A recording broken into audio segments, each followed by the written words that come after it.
What's good, everybody, man? Welcome back to the channel. We're just gonna get straight into it, man. The internet right now is just losing his mind over this news that just came out. That the legendary hip hop, he is a rapper, but he wasn't really a rapper. Like he didn't have like an album or anything, but he could rap real good. He does rap real good. Um, Come out of Atlanta, that the legend, Big Tigger, the voice of Atlanta Hawks, the morning man of V103 was literally just taken into custody, y'all. Um, we are talking like uh, felony charges. Right now as we speak, I have to check on the charges. I know he was accused of the A thing, A word. So we're kind of gonna break it down and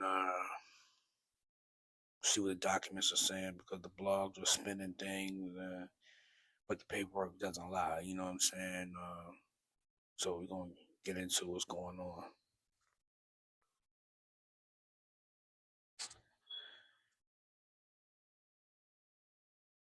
So on Saturday, June 20th, said that the Sandy Springs Police Department officially booked him into the Fulton County Jail. He's facing felony charge at the A word battery, um, and misdemeanor charge of third-degree cruelty to children. Uh, Ended up getting out the same day, $10,000 bond, um, and for the battery, one ban for the cruelty charge. Um, so it's 9 bans for the A word battery and one ban for the child cruelty charge. Um, Now, look at the timeline here because this didn't just come out of nowhere. You know what I'm saying? A couple weeks ago, his wife, Alicia Brown, I think that's her name, posted a video where she on her Instagram showing some serious swelling and stitches around her eye. Um, the caption literally says, "Someone asked my husband what happened to my face." Or something like that. And then she deleted it later, so we don't really know what what she was intending on implementing in that video. Then she deleted it. So later she texted the media like, "Yo, I never called him an abuser. Let the legal process play out." So I guess this is like the aftermath of that or whatever. But according to official arrest warrant that just dropped. This whole thing stemmed from a massive argument back on May 9th over some text messages from a female coworker. Uh, the Warren States things got physical over. Okay, so like I was saying, according to the arrest warrant that just dropped about the big ticket situation, apparently stemmed from a massive argument back on May 9th over some text message from a female coworker. The one states that it got physical over a smartphone. She tried to unplug a computer in the basement office, and he allegedly threw and shoved her head first in the door, allegedly, causing a deep laceration, allegedly. And check this out, y'all. While the child cruelty charge, what's up with that? You know what I'm saying? Because she has a 13-year-old son. That it's allegedly what happened. The 13-year-old son was upstairs in the bedroom and heard the entire altercation downstairs or going down or whatever. And under the Georgia law, if a minor hears or sees the family violence, that's automatically third-degree cruelty. Tigger went on his radio show prior to the arrest, and basically denied everything and says it was completely false.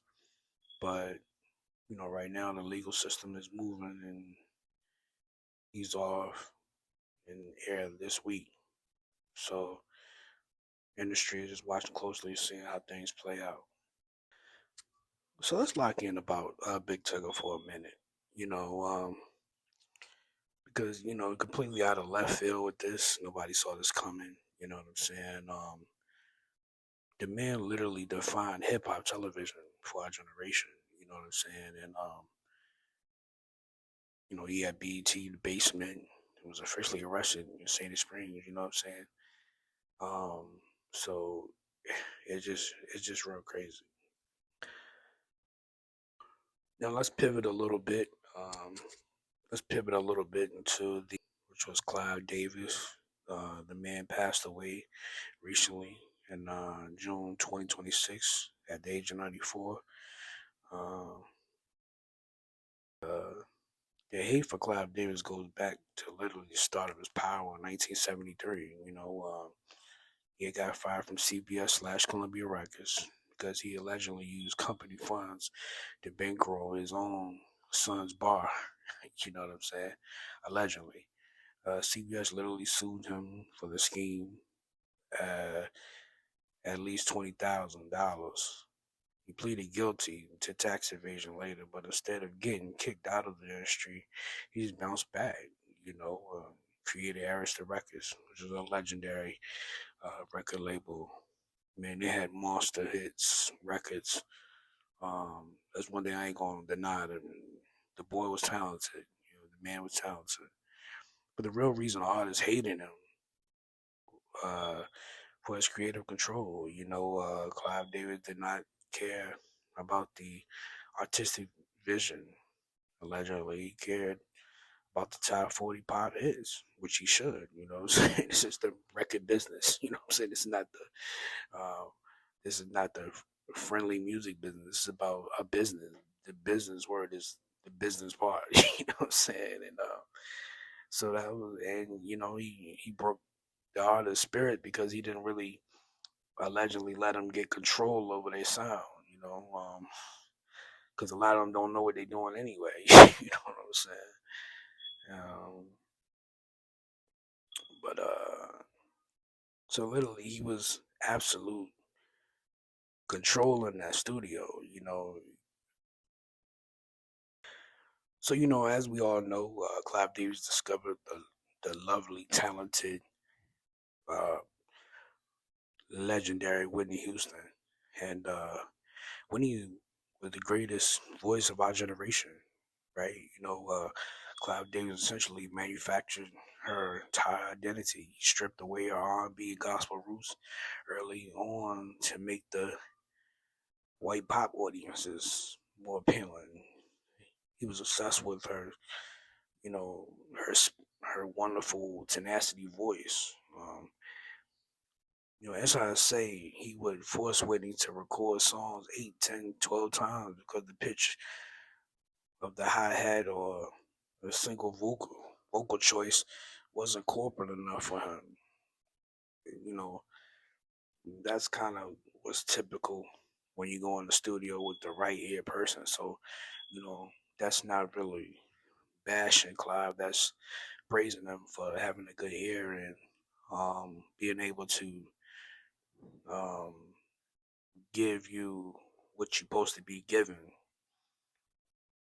when it comes in that studio. I think a lot of the problems is that people go in the studio without people having a good ear.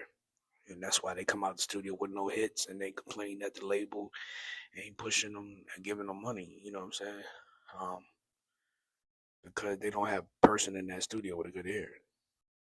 But I do want to add that Whitney Houston also did the Preacher's Wife movie, which was I think that was like the best thing that could ever happen to her career because it kind of separated her from the pop lane into a lane that she just was more familiar with, and she was still cool with Clive. So that's that argument. Did he really strip her of uh, the gospel singing side? I don't think so, because that style was always in those pop 40 hits. You give good love. I mean, listen to that song. Like that's that style of singing. Those certain notes come from gospel. You know what I'm saying? So I don't think that he totally stripped of it. I just think that he wanted to make sure it could please both sides. You know what I'm saying?